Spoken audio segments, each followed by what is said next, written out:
A high school girls swim team is making history, the huge accomplishment they're celebrating and how they hope to inspire the next generation.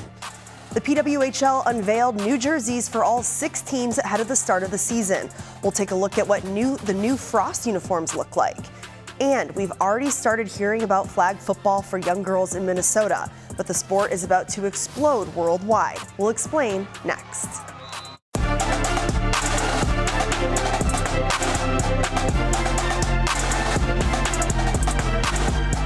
Thanks for joining us. I'm Marielle Mohs, and here at WCCO, we are celebrating the highlights of female athletes in this new digital segment called Women in Sports. We'll share new stories with you every week right here as we do our part to give these athletes the recognition they deserve. We'll begin with the Minnesota Frost, who have now unveiled some fresh new digs.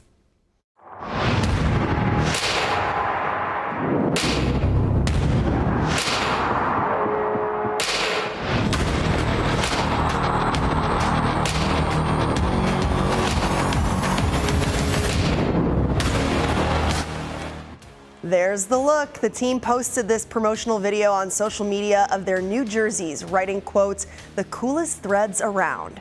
If you're hoping to snag one of them, they're already available on their website. Regular adult ones run for $135 and $100 for youth sizes. A special jersey repping Grace Zumwinkle or Taylor Heisey will be a little bit more, costing you $225. And here's a look at some of the jerseys across the league. The image was posted on social media by the PWHL, writing, quote, "new season, new style." And we keep getting closer to the start of the Frost season. They will have their first game on December 1st against the New York Sirens at XL Energy Center. And the Gopher women's basketball team opened their season on a high note. They faced Central Connecticut State on Monday, beating them 89-48. Annika Stewart was the highest scorer with that game with 18 points. She's a post-player transfer from Nebraska who wanted to finish her 5th year back here at home. She is from Plymouth originally. Now, the Gophers will be hosting a military appreciation night on November 12th. They'll be facing Massachusetts Lowell that day. The team wrote on Facebook, complimentary tickets will be provided to active military personnel and veterans. And over to soccer, the Gophers unfortunately fell to Penn State 1-0, ending their really successful season. This is video from one of their practices earlier this year. The match was part of the Big Ten tournament's opening round. The championship match is on Sunday. But there is some good news. Forward Kaya Harper was named Big Ten Forward of the Year. Harper is the first Gopher to win the award since 2018 and the 3rd in Minnesota history. This season, the forward made her mark in the U's record book as she ranks 3rd in single-season goals with 17 and 1st in game-winning goals with 6. 4 other Gophers also received Big Ten awards. The Gophers tennis team is in Northridge, California this weekend. They're competing in the CSUN Fall Invitational, which runs through Sunday. And the volleyball team is hosting 12th-ranked Oregon Saturday afternoon before heading to Lincoln next week to face 2nd-ranked Nebraska. 7 conference matches remain before postseason play begins. Shakopee girls swim and dive team is in an incredibly tough conference, competing against powerhouses like Prior Lake, Egan, and Lakeville North and South. And for the first time in 37 years, they came out on top. We spend almost 20 hours a week together, so it just creates this large bond. The Sabres girls swim and dive team is having one of their best years in over 3 decades. We were conference champions this year. We haven't been it since 1987, so it was a crazy accomplishment for all of us. It's just been such a fun ride, seeing how much this team has grown throughout the years. These 4 captains helped lead the team to victory in a tough conference. Part of this team's success is their physicality.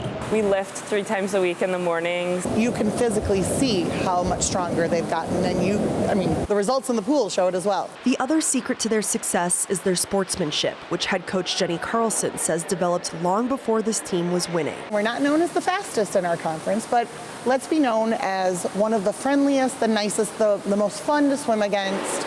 And they really rose to that challenge, and as we've continued to build success, they've held on to that. Being good sports was definitely something that as a team we agreed on. Coach Carlson's mom, Kathy, started the Shakopee swim and dive program back in 1979, and she was coaching the last time this team won the conference. Warm up is 300 swim. Now her daughter is helping carry on her mom's legacy by creating a team as close as family. And these captains hope their leadership leaves its own kind of imprint. I hope that all the younger girls really look up to what we did this year, and especially how us four led them, and try to strive for that same thing or even more, even better. Congrats to the Sabres. Now, the NFL is working to help expand flag football across the U.S. ahead of its Olympic debut at the 2028 Los Angeles Games. Flag football is a stripped-down version of the tackle game, and players do not need pricey helmets and pads to play. The NFL's head of flag football, Stephanie Kwok, says the non-contact sport presents an opportunity for young girls who enjoy traditional gridiron football, and the NFL clubs are helping support the effort nationwide.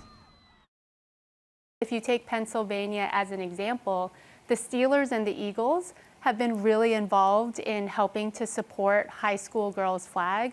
So both of the teams, work together in the state. Both of the teams had high school girls' leagues that really helped high school teams with starting up, and they also provided stipends as well for coaching and equipment.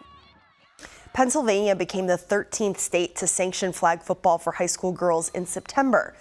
Over the summer, 4 Minnesota schools competed against each other in the first ever high school summer league championship at TCO Stadium. Rosemount and La Crescent Hoka made it to the championship round. Rosemount went on to win the first championship by just 1 point, 27-26. But really, this moment was a win for everyone.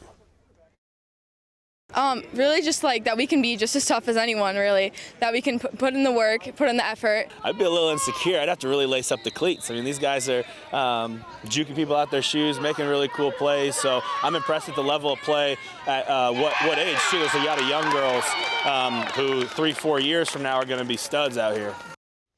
In the last 3 years, the Vikings have invested more than $300,000 in the growth and development of the sport. And it's almost time for the Minnesota roller derby season.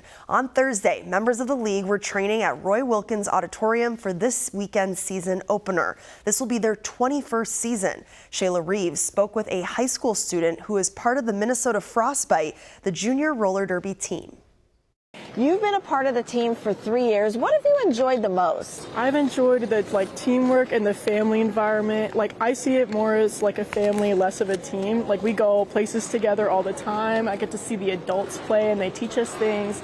It's honestly a great experience. And you're a sophomore in high school, correct? Tell us a little bit about, if people have never experienced roller derby, how would you describe it? I describe it as a hard-hitting, teamwork sport, but you also can get some solo opportunities for offense and stuff. So I really enjoy those kind of things, but it's a really good team-building environment. I've been helping my emotions with this. I get to take out my anger on people. It's lovely. So it's kind of been a form of therapy. The first whistle Saturday night goes off at 6 p.m. Well, thanks for watching this week's Women in Sports. We'll be back with more great stories next week. I'm Marielle Mohs.